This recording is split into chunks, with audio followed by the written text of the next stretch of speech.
Señor le bendiga abundantemente. Esta mañana continuamos hablando de el libro de los Hechos. Este libro que nos habla de la iglesia y de la iglesia y de la iglesia, ¿verdad? Así que si oye hablar de la iglesia, si me oye repetir algunas cosas, es importante que usted escuche las repeticiones, porque cuando se repite queda grabado lo que estamos escuchando. Así que si se repiten no hay ningún problema. Y es que la Biblia lo repite continuamente todo esto, ¿no? Y lo que estamos viendo es la historia de la multiplicación de comunidades de discípulos del Señor, que comenzaron con Jesús. Esos 12 se multiplicaron y comenzó a crecer ese gran movimiento de nuestro Señor Jesucristo. Así que ese es lo que estamos leyendo en las Escrituras. Y hemos llegado al capítulo 14 del libro de los Hechos. Vamos a ver los primeros 7 versículos del capítulo 14. Y estamos llegando a la iglesia en una ciudad que se llama Iconio. Iconio. Son ciudades, ahora existe esa ciudad también en Turquía. Tiene un nombre parecido, pero existe esta ciudad. Y llegó el evangelio a esta ciudad de Iconio. Recordemos que tuvieron que salir de Antioquía. Los apóstoles Bernabé y Pablo salieron de Antioquía. Y usted me dice, ¿cómo? Esta mañana quiero que juntos consideremos la historia para cómo la aplicamos y cómo la vivimos hoy. Salieron de Antioquía porque fueron expulsados de Antioquía de Pisidia y caminaron alrededor de 150 kilómetros. Como de aquí un poquito hablando casi a la Unión, un poco antes de la Unión. Pero claro, no con vehículos como ahora, sino que tuvieron que caminar y tardaron algunos días, 3-4 días en llegar a esa ciudad. Y llegaron a Iconio con ese pensamiento, habiendo dejado en Antioquía de Pisidia como vimos la semana pasada, una iglesia, un grupo de discípulos llenos de gozo y llenos del Espíritu Santo. Eso es lo que vimos la semana pasada. Así que ahora vamos al capítulo 14, versículo 1. Dice la palabra del Señor: aconteció en Iconio que entraron juntos en la sinagoga de los judíos y hablaron de tal manera, hablando de Pablo y Bernabé, ellos hablaron en la sinagoga, de tal manera que creyó una gran multitud de judíos y asimismo de griegos. Mas los judíos que no creían excitaron y corrompieron los ánimos de los gentiles contra los hermanos.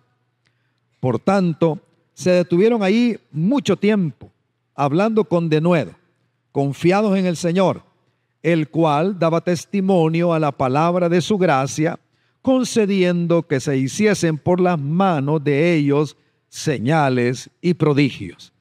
Y la gente de la ciudad estaba dividida. Unos estaban con los judíos y otros con los apóstoles.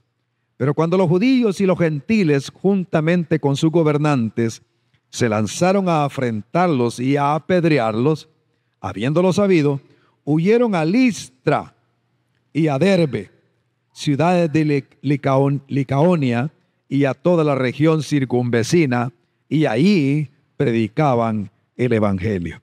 Le pedimos al Señor que nos ayude a entender su palabra. Señor, danos entendimiento de este sagrado libro.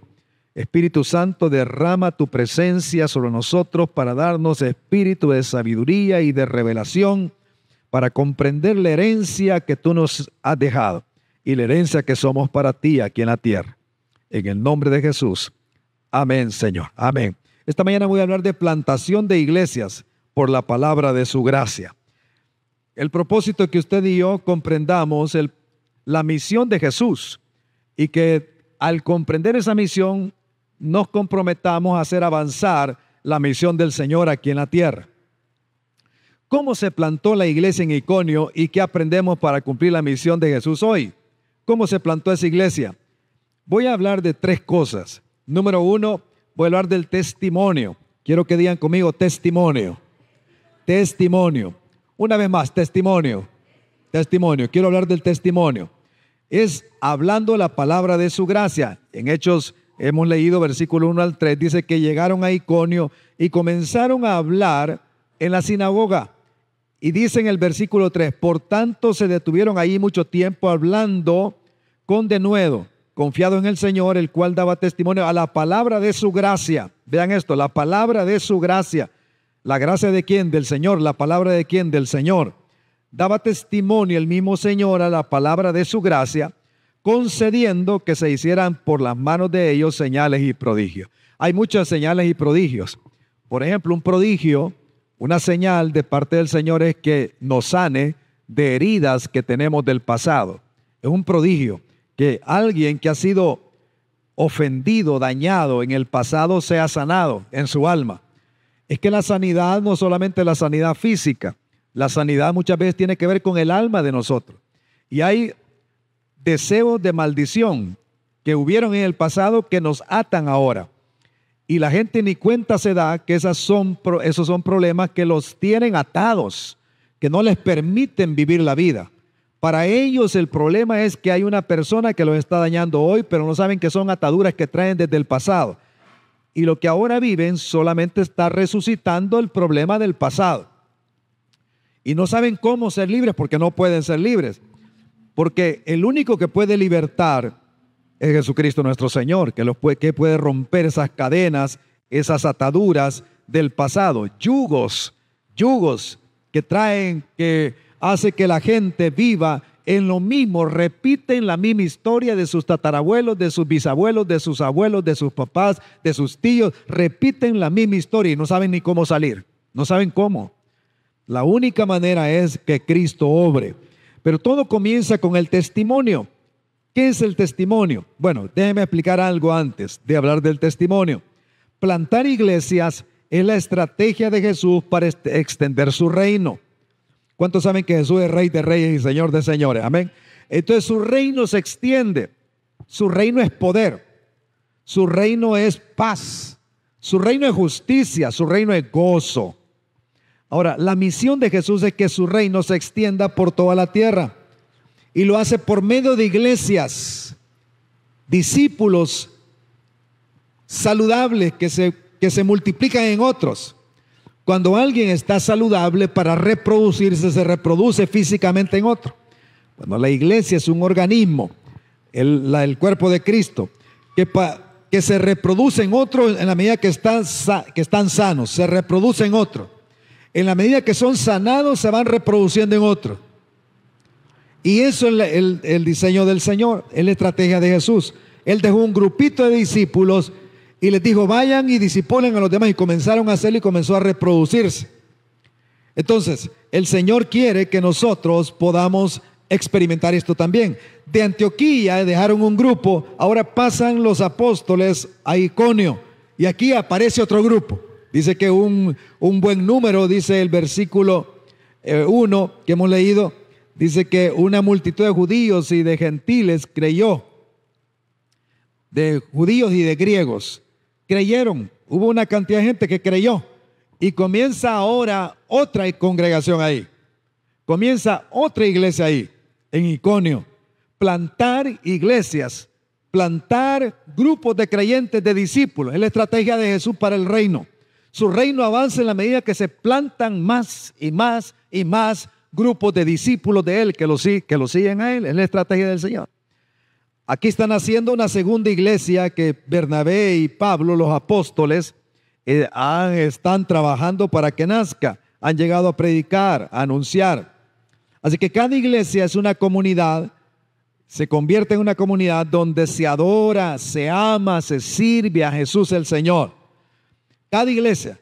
Esta iglesia es la iglesia del Señor en la medida que los que aquí nos congregamos, amamos, adoramos, servimos y nos entregamos a obedecer a Jesucristo nuestro Señor.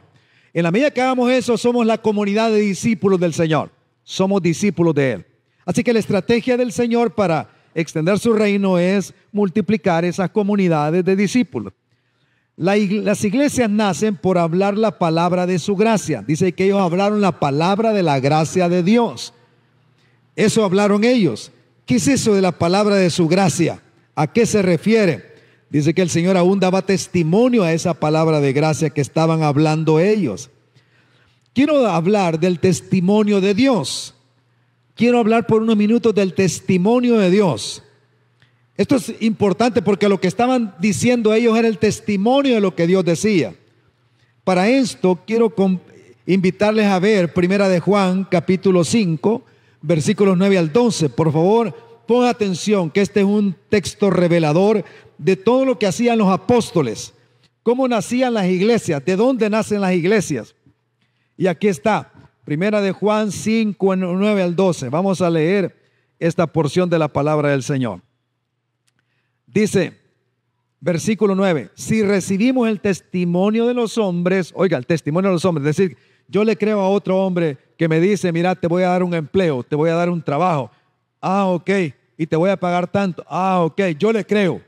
Me está diciendo algo, testimonio de hombre, me está diciendo que me va a dar un empleo y que me va a pagar tanto. Yo le creo, yo le creo. Entonces, yo recibo el testimonio de los hombres, o cualquier otro testimonio, estoy poniendo un ejemplo, ¿no? El testimonio de los hombres. Pero dice, mayor es el testimonio de Dios. Mayor es el testimonio de Dios. Ahora vean que aquí entonces se nos habla del testimonio que da Dios. Algo que dice Dios. Dios está diciendo algo, está dando un testimonio. Porque este es el testimonio, sigo leyendo, este es el testimonio con que Dios ha testificado acerca de su Hijo. Versículo 9, ahí termina. Este es el testimonio con que Dios ha testificado acerca de su Hijo. Dios ha dado un testimonio de su Hijo. Él ha dicho algo del Hijo. Versículo 10. El que cree en el Hijo de Dios, tiene el testimonio en sí mismo. ¿Dónde está el testimonio? En sí mismo. El que cree en el Hijo de Dios, tiene el testimonio en sí mismo. En Él. El que cree, el que cree. Acuérdense, venimos de allá de Iconio y había un grupo, una multitud de judíos y de griegos que habían creído. Ya tenían el testimonio en ellos. Ahora tenían el testimonio. El que cree en el Hijo de Dios tiene el testimonio en sí mismo. Ahora escucha lo que sigue diciendo. El que no cree a Dios,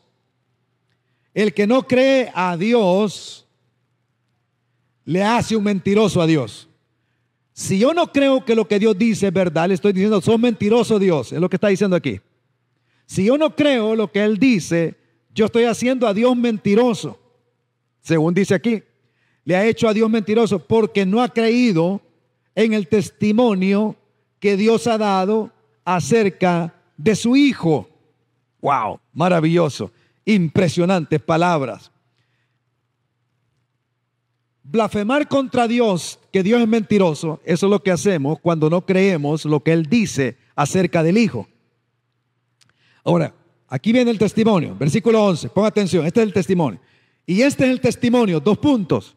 Este es el testimonio. Que Dios nos ha dado vida eterna y esta vida está en su Hijo. Este es el testimonio. Dios nos ha dado vida eterna y esta vida está en su Hijo. La vida está en Jesús, en el Hijo de Dios. Su vida no es vida si no tiene el testimonio en usted. La vida no es vida si no tenemos a Cristo. Sin Cristo la vida no es vida. Eso es lo que está diciendo. Dios dice, la vida yo la hago descansar en el Hijo. Yo doy testimonio que Él es la vida. Y cuando yo creo en Él, entonces comienzo a vivir. Eso es lo que está diciendo aquí. Es impresionante porque la vida eterna está en el Hijo. Ahora escuche lo que sigue diciendo, porque con lo cual cierra el versículo 12 es impresionante. El que tiene al Hijo, tiene la vida. El que tiene al Hijo, tiene la vida. El que no tiene al Hijo de Dios, no tiene la vida. Así que el asunto está en creer en Jesús, que murió en la cruz de Calvario, murió por mí, resucitó, ascendió a los cielos y todo lo que Él hizo, pero creer que cuando yo creo en Él, en mí he depositado el testimonio de Dios. No tengo el tiempo, pero desde el Antiguo Testamento se habla del testimonio de Dios, desde el Antiguo Testamento.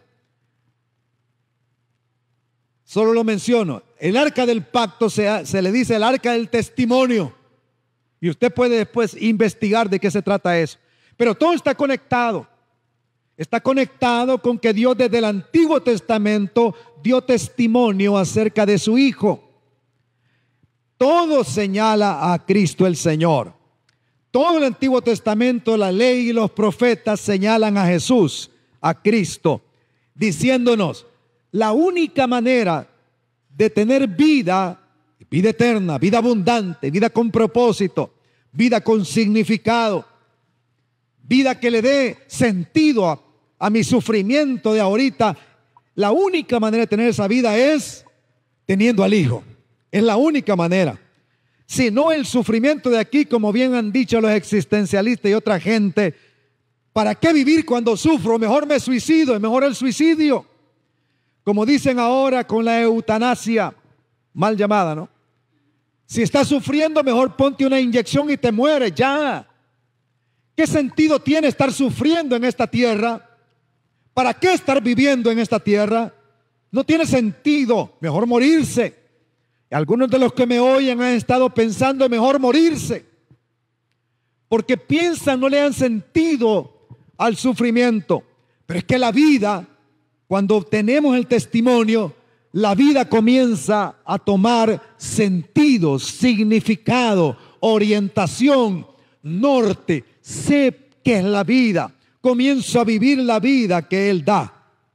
Cuando las cosas van más o menos bien, nos sentimos tranquilos. Estoy alegre de la vida. Estoy viviendo al máximo. Cuando las cosas se ponen mal, ¿para qué vivo aquí? ¿Para qué esta relación? ¿Para qué estoy en esta situación? No se le encuentra sentido. Pero el testimonio de Dios es que la vida está en el Hijo. Y el que tiene al Hijo, tiene la vida. El que no tiene al Hijo de Dios, no tiene la vida. ¿Tiene usted al Hijo de Dios? No me responda. Piénselo. ¿Tiene usted al Hijo de Dios en usted? ¿Tiene el testimonio en usted? ¿Está dando testimonio en usted del Espíritu que usted realmente es hijo de Dios? Dice el Espíritu, si sos hijo de Dios, tenés derechos como hijo de Dios, tenés privilegios como hijo de Dios, pero tenés responsabilidades como hijo de Dios. No caemos en lo que a veces se cae, que vamos de un lugar a otro. A veces le damos a los hijos todas las responsabilidades. Hace algunos años los hijos tenían todas las responsabilidades, eran responsables. El honor era para los padres, para los abuelos. Ahora le han dado vuelta la tortilla. Ahora toda la responsabilidad lo tienen los padres y los hijos son los privilegiados. Tienen todos los derechos, todos los derechos.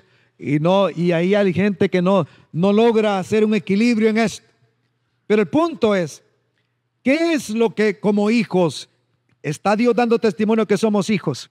Así que Jesucristo es el centro. Efesios 1:13 dice, en Él, en Cristo, también nosotros, habiendo oído la palabra de verdad, es el Evangelio, el testimonio, la palabra de Dios, la palabra de verdad se le llama aquí a la palabra de Dios, la palabra de verdad. Digan conmigo la palabra de verdad, hermano. La palabra de verdad, el Evangelio de vuestra salvación, el Evangelio de la salvación. Habiendo oído eso y habiendo creído en Él, fuisteis sellados con el Espíritu Santo de la promesa. ¿Qué significa esto? Que cuando alguien cree en Jesús, el Espíritu Santo viene a él. Viene la presencia del Espíritu Santo. Él es el sello. No es que el Espíritu viene y te sella y se va. Él viene y se queda contigo como el sello y la garantía de que la redención plena está en camino para tu vida. Un día no vas a tener necesidad de médicos, ni de cementerios, ni de nada, porque tendrás vida y vida para siempre. Jamás morirás. Es el sello del Señor, el Espíritu Santo. Él viene y nos sella y nos da testimonio. Sos hijo, sos hijo. Hay algo en nosotros que nos dice, sos hijo, hijo de Dios. A veces viene el diablo y dice, ¿qué vas a ser hijo de Dios? Mira cómo vivís. Mira cómo te equivocaste, mira cuánto hiciste. ¿Qué vas a hacer, hijo de Dios? Y ahí está la batalla. Ahí está la batalla. Y algunos no creen que son hijos de Dios. Algunos ya ni siquiera saben los derechos que tienen los hijos de Dios. No conocen los derechos. no conocen las responsabilidades, ni les interesa, porque el diablo los ha convencido que no son hijos de Dios, que no son hijos de Dios, que son miembros de una iglesia, que asisten a un culto de una iglesia, pero hijos, es que los hijos, como un hijo en mi casa tiene derecho, mamá, ¿y qué has hecho de comida? ¿A cuántos papás le han preguntado los hijos eso? ¿Y qué hiciste de comida? ¿Qué hay de comida? Y esperan que uno tenga, ¿Cuántos dicen amén de los que son? Y uno bueno, ¿y cómo me reclama a mí ahora sí, verdad? Pero bueno, es que tiene derecho, es hijo.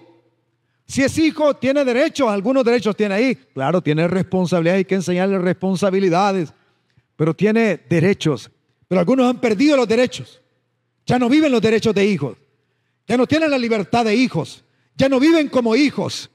Ya viven como cualquier otro. Pareciera que son igual que cualquier otro. Ya no son hijos de Dios. Pero el Señor dice aquí que su testimonio es que la vida de Él, la vida de Dios está en el Hijo. El que tiene al Hijo tiene la vida. Las iglesias nacen por la palabra de Dios, por la palabra de la verdad, por el testimonio, por el evangelio. Por eso nacen las iglesias. Las iglesias no nacen por la atracción de un personaje que predica de la mejor manera. Quizás se congregan en algún lugar algunos de ellos, pero iglesia no es congregarse a oír un mensaje, lo he dicho al principio. Iglesia no es congregarse a oír un mensaje. Si para eso ni necesitamos reunirnos, solo pongamos la radio, ahí tenemos mensaje y mensaje y mensaje. ¿Para qué reunirnos? Pero iglesia es una comunidad. La iglesia es comunidad. Digan conmigo, comunidad. Que Dios revele esta palabra a cada uno. La iglesia es comunidad, es interacción, relaciones. A veces relaciones que no nos va muy bien y tenemos que trabajarlas. Comunidad. No, si para Jesús hubiera sido mejor desde el cielo poner un megáfono y, mira, yo los amo, los amo. Para Jesús hubiera sido bien fácil desde el cielo con un gran megáfono para toda la tierra. Amo a los que están presentes y amo a los que van a nacer. Los amo, pero no fue así. Vino y se encarnó y se hizo parte de una comunidad y sufrió la comunidad con ellos. Vivió y amó y se entregó. Así que es la palabra de verdad la que hace nacer la iglesia. Eso fue lo que los discípulos, los apóstoles predicaron en Iconio. Así que la iglesia en Iconio, hermanos, nació por la palabra, el testimonio que Dios dio a través de los apóstoles en aquel lugar. Dios estaba visitando Iconio. Iconio no fue la misma desde que llegaron esos apóstoles ahí. No fue la misma, porque estaban dando el testimonio de Dios, estaban hablando el testimonio de Dios y estaba pasando algo sobrenatural en aquel lugar. Ahora, los discípulos de Cristo, por el sello del Espíritu, se convierten en testigos. La iglesia en Iconio se plantó por testigos. Ahora digan conmigo la palabra testigos, por favor. Amén. ¿Están aquí, hermano? Amén. Digan testigos. Ok, muy bien, gracias. Quizás no se oye. Bueno, estamos bien. Testigos. ¿Qué significa testimonio? Testigos.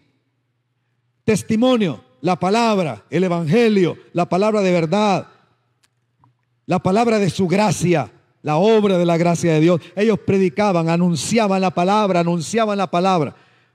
Pero ¿quiénes la anunciaban? Los testigos que tenían una valiente identificación con Jesucristo. Dice el versículo 3 y 4, dice que se detuvieron ahí mucho tiempo. Pero por tanto, vean, por tanto, ¿qué significa ese por tanto? Tiene que leer el 2, que dice que los judíos comenzaron a atacarles, a criticarles y corrompieron los ánimos de los gentiles para que ellos descalificaran a los apóstoles. Tuvieron una gran oposición, por tanto, debido a que había una oposición grande contra ellos, por tanto, debido a esa oposición, dice que se detuvieron ahí muchos días. Oiga esto. Había oposición de, no, es que no quieren, mejor nos vamos. Había oposición, se detuvieron. No, el Señor quiere que estemos aquí. que sigamos hablando. El Señor quiere que sigamos. Se detuvieron ahí mucho tiempo. ¿Cuánto tiempo? Mucho. No dice cuánto, pero mucho tiempo. Hablando. Ahora miren cómo hablaban. Hablando con denuedo. Hablaban la palabra, hablaban el evangelio, lo que he dicho, el testimonio de Dios. Lo daban, el testimonio de Dios. Hablando la palabra. Con denuedo. O sea, no intimidados. No quiere decir que no tenían miedo que de repente los metieran presos, porque hasta los gobernantes estaban en contra de ellos. Ahí era recuerden que esto era un sistema de gobierno monárquico. O sea que ahí se decía el gobernador, vayan a traerlo, lo iban a traer, y ahí no había nada de que, bueno, ¿y cómo voy a hacer aquí? ¿Me puedo defender? Sencillamente los podían ir a traer. No estaban intimidados, con denuedo.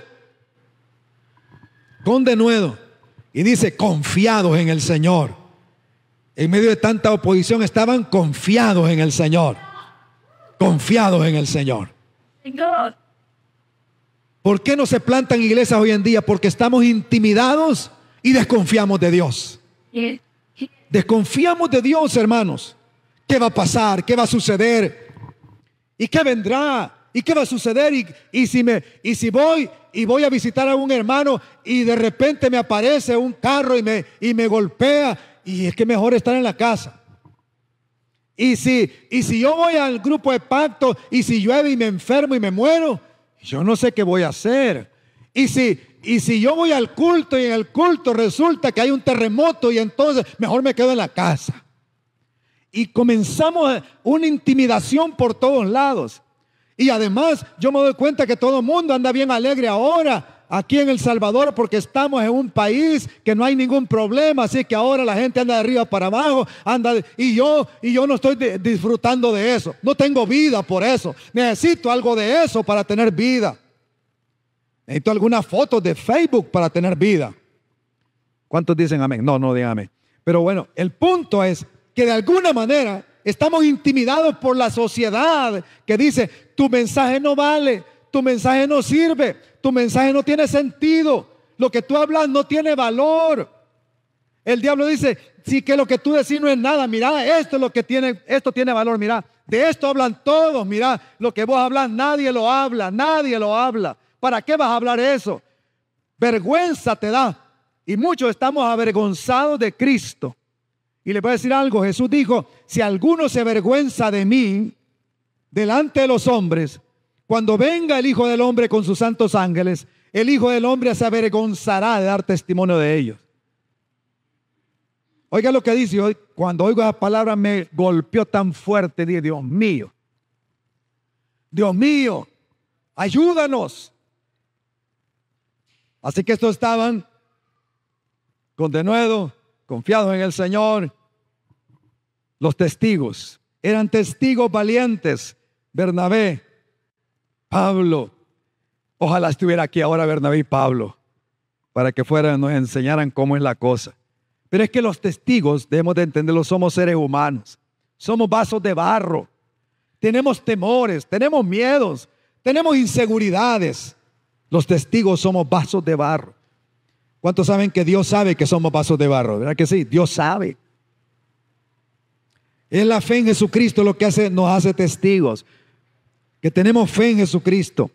Y estamos creciendo a la madurez. Hermanos, estamos creciendo. Diga conmigo, estamos creciendo. Cuando decimos que la iglesia está creciendo, generalmente lo único que vemos son sillas llenas o sillas vacías. Y no vemos nuestra alma. ¿Me está oyendo lo que digo? Ponga atención a lo que estoy diciendo porque creo que es valioso, muy valioso. Hay mucha gente que puede estar llenando sillas, pero realmente su alma es esclava del pecado. Esclava. El punto no es cuántas sillas están llenas, el punto es qué tan libre soy en Cristo. ¿Cómo está mi alma creciendo, amando más al Señor y amando más al prójimo? ¿Cómo estoy creciendo? Después de un año, estoy amando un poco más al prójimo. ¿Cuál es mi prójimo? Si estoy casado, mi prójimo es mi esposa. ¿La estoy amando más? ¿O estoy atado? Y de ahí, también de ahí los hijos, y de ahí los vecinos, y de ahí los hermanos de la iglesia. Estoy creciendo. No tanto cuántos versículos sé, sino cuánto amo con esos versículos a mi prójimo, a mis hermanos, a mis hermanas. Porque puedo saber versículos, hermanos, y esto nos pasa a todos, por favor. Puedo saber versículos, puedo conocer todo, pero si no estoy creciendo en amor, la Biblia habla de crecer en amor. Por cierto que el congreso así se va a llamar, creciendo en amor. Si no crezco en eso, no estoy creciendo. Como discípulo del Señor no crezco. Y de nada servirá todo lo que hagamos si lo que tenemos en el corazón es odio. Hay algunos llamados discípulos del Señor que tienen el corazón lleno de odio. Entonces no crecen. Necesitamos aprender a crecer. Estamos madurando. La Biblia, cuando habla de crecimiento, habla así de crecimiento numérico. Claro que sí, lo dice en algunas partes, pero en otras partes dice que crecemos en gracia, crecemos en justicia, crecemos en humildad, crecemos en oración, crecemos. Hay una serie de crecimientos que la iglesia debe tener. Así que la pregunta, ¿estás creciendo en madurez en Cristo? Es una pregunta importantísima que hay que responder. Hermanos, no podemos hacer esto por nuestra fuerza. Necesitamos del Espíritu Santo. Por eso tenemos que estar sellados. Esto que estoy diciendo, sin el Espíritu es imposible. Debo de aprender con humildad a reconocer mis propias limitaciones y permitirle que Él me haga crecer. Así que los testigos, hermanos, nos equivocamos. Ahora sí quisiera que dijeran amén. Los testigos nos equivocamos, ¿verdad? Amén. Pero es que yo quiero ir a una iglesia donde no se equivoquen. Ay, solo que nos muramos y con la iglesia que está glorificada. Ya ahí ya no hay equivocación. Ahí sí, porque ahí ya no se equivocan. Ya no hay nada. Pero aquí siempre nos equivocamos, nos ofendemos. Y así va a ser. Ahora escuchen lo que le voy a decir. La semana antepasada creo que lo dije. Resulta que no crecemos, no maduramos emocionalmente, espiritualmente. Y entonces nos enojamos con unas personas de esta congregación y decimos, no, esa congregación no voy a ir a otra donde aquí sí me tratan bien. Claro, una relación nueva es hermosa, ¿no? El punto es relaciones a largo plazo, hermano. Esas relaciones a largo plazo conllevan que yo debo aprender a perdonar, a restaurar, a reconciliar. Y si no crezco, por más que busque una y otra, no voy a encontrar esa vida que está en el testimonio de Dios, que estoy creciendo en esa obra de conocer al Señor. Así que hablamos el testimonio, el evangelio, diciendo que Jesucristo es el centro. Hebreos 1:2 dice, Dios habiendo hablado muchas veces y de muchas maneras en otro tiempo a los padres por los profetas. Ahora escucha esto, en estos postreros días nos ha hablado por el Hijo. Otra vez, ahí está el Hijo, a quien constituyó heredero de todo y por quien asimismo hizo el universo. El Hijo.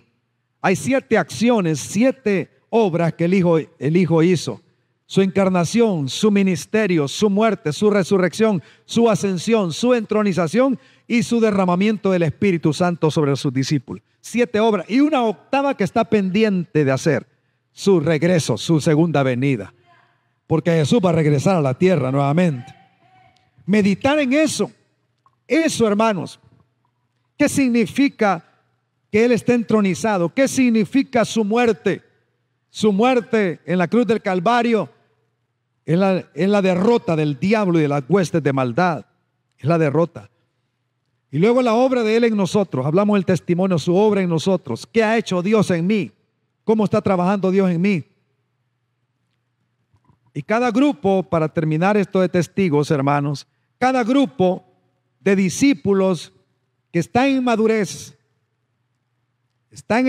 o maduran para plantar otro grupo de discípulos. Cada grupo de discípulos maduran para plantar otro grupo de discípulos, porque esa es la razón de maduración. Cuando madura un niño para ser joven, madura para poder reproducirse. La voluntad de Dios es que haya más hijos en la tierra.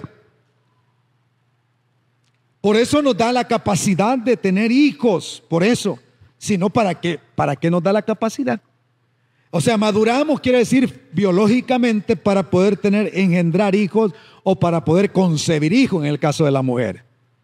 Entonces, como cristianos maduramos para reproducir hijos, para tener más hijos de Dios, para plantar otro grupo de discípulos.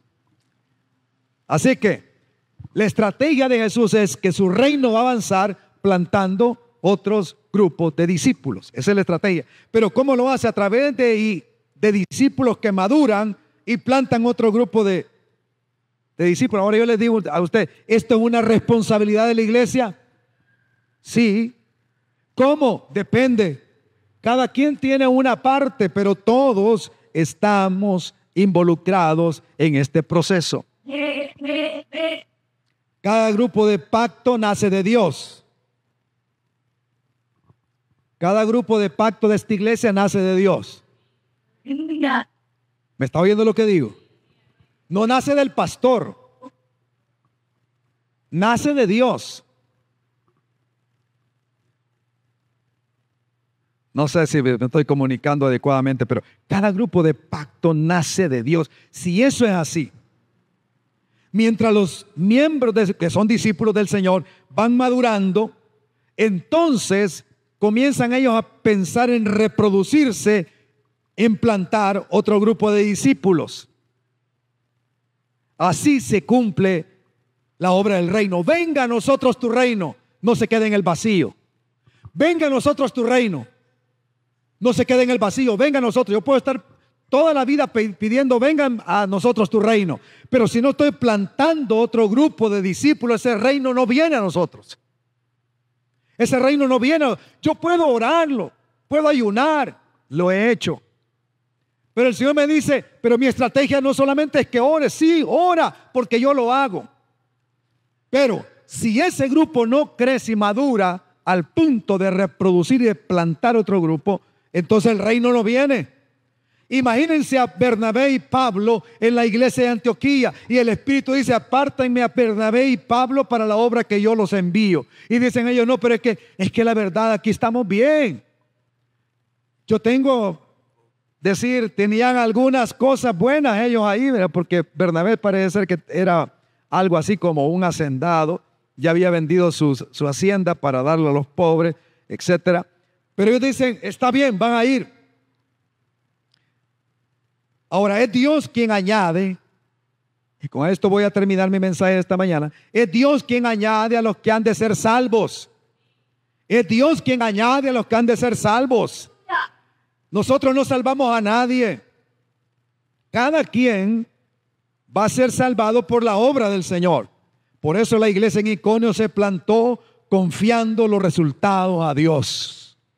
Confiando los resultados a Dios. Mire lo que dice versículo 4 al 7. Y la gente de la ciudad estaba dividida. Unos estaban con los judíos y otros con los apóstoles. Había un choque de valores allí, hermanos. Había un choque de valores. Uno estaba con los judíos. No, yo me quedo aquí en esto. No. A mí no me van a cambiar. Y otros estaban unos con los judíos y otros estaban con los apóstoles. Vamos a seguir a Cristo. Vamos a conocer más del Señor. Hemos oído esa palabra. Queremos saber un poco más. Enséñennos más. Queremos crecer en eso. Queremos ser seguidores de Jesús. Estaba dividida la ciudad. Ahora, esto que está dividida la ciudad es interesante porque nosotros queremos llevar bendición a la ciudad, tranquilidad a la ciudad. Y para que la ciudad esté tranquila, mejor no hablemos de Jesús, porque así no vamos a poner en problemas con la gente. Mejor no hablemos, quedémonos callados. Vas a una iglesia, sí, yo también, pues qué bueno, salud, pues, ya estuvo. No hablemos nada de Jesús. Estamos tranquilos unos con otros. La sociedad no va a tener, pero aquí cuando comienza a hablarse de Jesús, comienza a haber un choque, porque se levanta el reino de las tinieblas a detener la obra del Señor. Mientras no hablemos, no hay problema. Mientras no demos el testimonio de Dios, mientras callemos el testimonio de Dios que le ha puesto en nosotros, mientras no digamos el testimonio que el Hijo es la vida, mientras no le digamos a la gente de eso, no hay ningún problema. Todo va a caminar bien. Pero aquí dice que ellos, cuando ellos comenzaron a hablar, hasta se dividió la ciudad. ¡Wow! Pero en esa división había la bendición de Dios, porque habían algunos que estaban con los apóstoles. Después tuvieron que salir huyendo ellos de ahí porque los iban a apedrear y los querían ya matar, ¿no? Se fueron para otra ciudad. Pero déjenme explicar esto. Todos somos responsables de nuestra respuesta a Dios. Todos somos responsables de nuestra respuesta a Dios. Todos. Dios va a pedir cuenta a cada uno cómo le respondimos a Él. Ahora, 23 de junio del 2024. A veces quisiera que fuera antes porque así me sentiría mejor, pero 2024. Somos responsables de lo que oímos de Dios. Eso significa que usted tiene que entender que la vida está en el Hijo y que usted tiene que conocer al Hijo, conocerlo a Él como persona, conocer su obra para experimentar la vida de Dios, el entusiasmo y el fuego y el fervor del cristiano no está en la reunión, está en el conocimiento del Hijo de Dios. Podemos tener una reunión de gente entusiasta, alegre y todos están contentos. Y cuando salen, se les olvida totalmente todo. Quiero pedir perdón a Dios porque han habido reuniones que se han dicho que son de alabanza a Dios y después de eso los que alaban a Dios se van a pecar. Pido perdón al Señor. Se van a pecar, pero a pecar obstinadamente en el pecado. Y es que la vida no está en una reunión. La vida está en Cristo el Señor. Yo puedo estar en una reunión y no conocer a Cristo el Señor. Pero advertencia que estoy dando ahora. Advertencia pastoral para ustedes delante del Señor. El cuidado de sus almas está en juego. Si ustedes no conocen a Cristo, pierden la vida, mis hermanos. Necesitamos meternos en serio. Lo he repetido por años.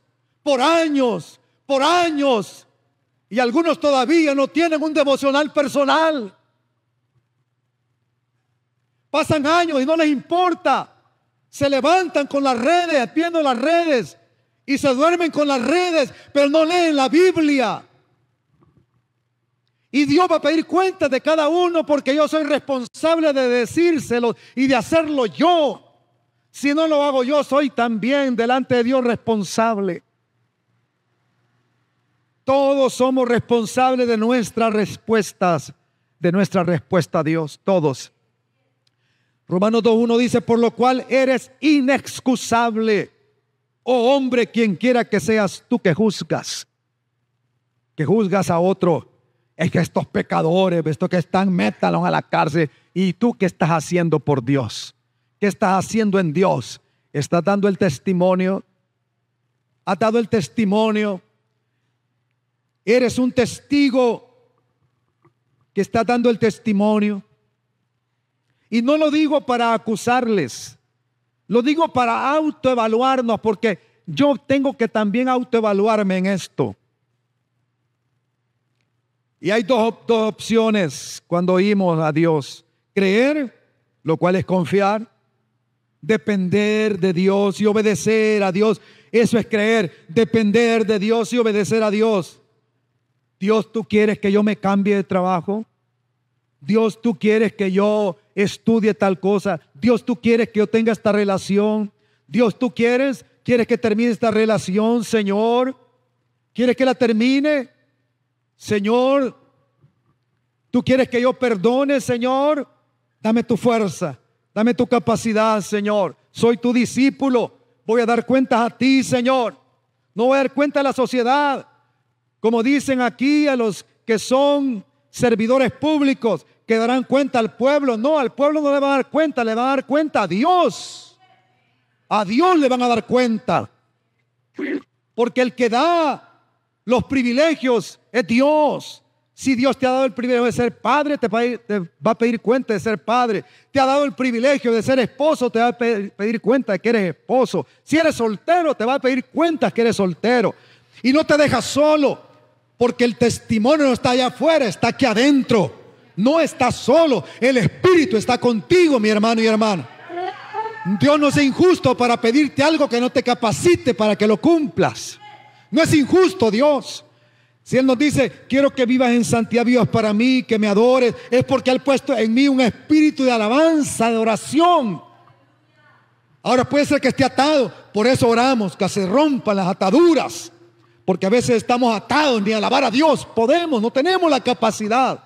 Estamos atados a nuestro bisabuelo, tatarabuelo, a nuestro padre, y estamos ahí atados y no nos permite.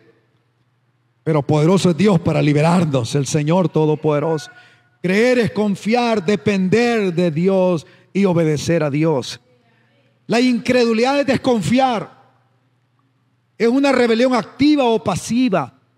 Ahí podemos ver en la narración una rebelión activa. Y agarraron piedras y comenzaron a quererlos matar a pedradas.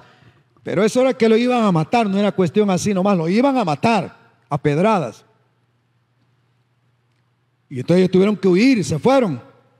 Esa es una rebelión activa, pero hay una rebelión pasiva. No me importa. Ay, déjalo para después.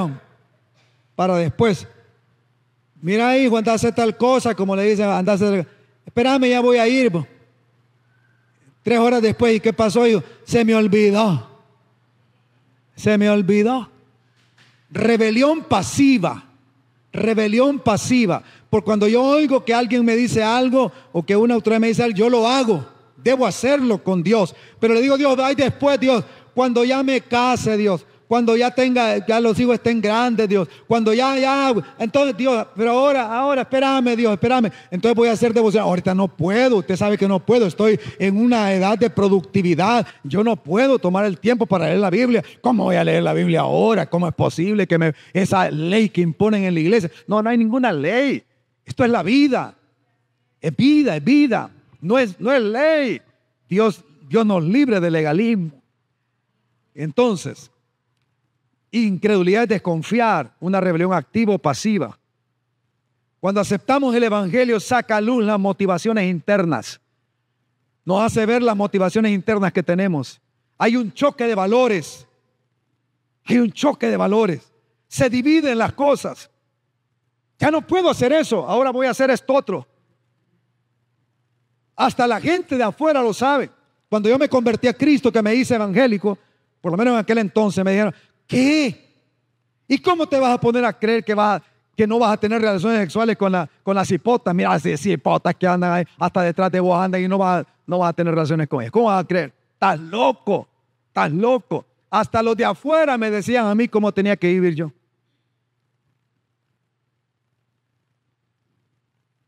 Hay una división de valores. Ya no es la codicia por el dinero. Ya no es el codiciar tener más y más. Ahora, nuestra prioridad es, venga tu reino, Señor. Buscad primeramente el reino de Dios y su justicia, y todo lo demás le va a ser añadido. ¿Para qué es la vida? ¿Para qué voy a vivir? Cambian los valores, cambia mi manera de ver las cosas. ¿Para qué es la vida? ¿Para qué estoy viviendo? ¿Para qué estoy respirando hoy?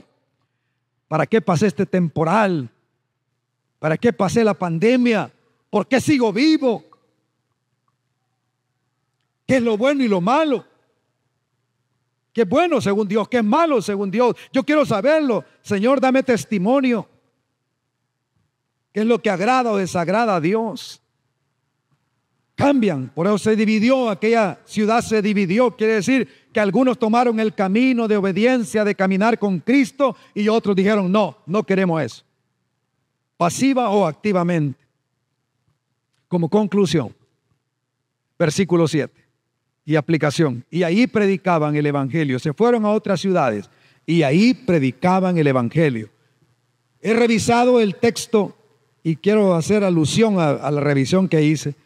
Que ahí dice, cuando dice predicaban el Evangelio, es una sola palabra en el original griego. Una sola palabra que podría traducirse evangelizaban.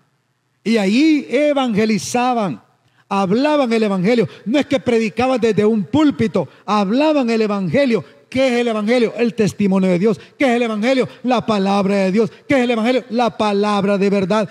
El mensaje que oían, lo compartían. El mensaje que oían, lo compartían. ¿A quién usted va a hablar de 1 de Juan capítulo 5 versículo 9 al 13 esta semana? ¿A quién se lo va a decir? Usted hoy aquí se queda, qué bonito. Bueno, no me gustó mucho, pero está bien, de todas maneras en la iglesia. El pastor a veces se emociona mucho con algo. ¿A quién se lo va a decir esta semana? Porque es probable que Dios le ponga en el camino gente que necesita. Y yo le digo una cosa, Dios ha estado trabajando para que esa gente escuche esta palabra. En el Hijo está la vida. En el Hijo está la vida. Algunos ni lo saben. Para ellos está totalmente, ¿qué les digo? Es tiniebla, ni idea que tienen que la vida está en el Hijo. Para ellos la vida está en la promoción de una mejor plaza. La vida está en un viaje a tal lugar. La vida está, lo que usted quiera poner. La vida está en que estemos más tranquilos, digamos. La vida está ahí. La vida está en el Hijo. La vida está en el Hijo. Así que evangelizaban. Porque resulta, hermano, y por eso estoy cerrando mi mensaje, que los apóstoles, no es que solo ellos anunciaban el evangelio, no es que solo ellos evangelizaban, ellos eran modelos para que la iglesia se quedara evangelizando. A ver si lo digo nuevamente, porque alguien dice, bueno, entonces necesitamos enviar misioneros a que vayan a otro lugar. Sí, si Dios así lo quiere, lo vamos a hacer. Pero la idea no es solamente que los misioneros vayan a hablar, sino que ellos sean modelos para que la iglesia misma se quede evangelizando. Esta iglesia es el resultado de hermanos y hermanas que comenzaron a evangelizar en la colonia de Santa Clara. Eso es, hermanos que estaban ahí, nadie ni tenían pastor, pues un grupito pequeño de hermanos que se habían propuesto, vamos a hablar de Jesús y vamos a orar con la gente, y empezaron a hablar de Jesús en todo lugar. Salimos a evangelizar a la colonia de Santa Clara, casa por casa. Cuando yo llegué, salimos a evangelizar.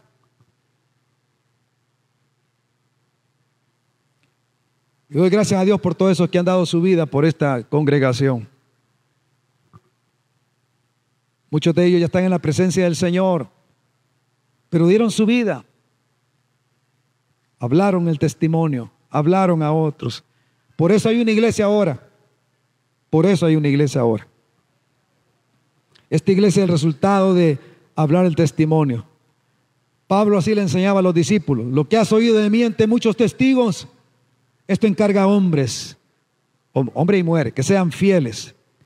Esto encarga a ellos para que también ellos se lo den a otros. Y esto continúe, y esto continúe.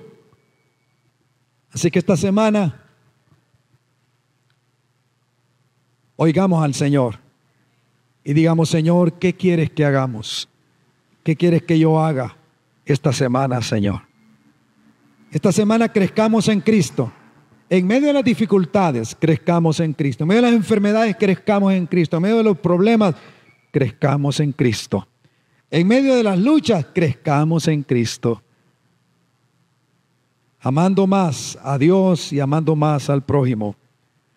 Mantengamos nuestros valores cristianos, aunque a nuestro pesar otros lo rechacen. Mantengamos nuestros valores cristianos. Vivamos para Cristo, amemos al Señor, sirvamos al prójimo. No seamos, hermanos, por favor, no seamos, digámoslo así, gente exclusivista, que no nos conectamos con otros, sino que conectémonos con otros, pero mantengamos nuestros valores cristianos. Hablemos el testimonio, la palabra de Dios. En otras palabras, evangelicemos. Llevemos el evangelio a otros.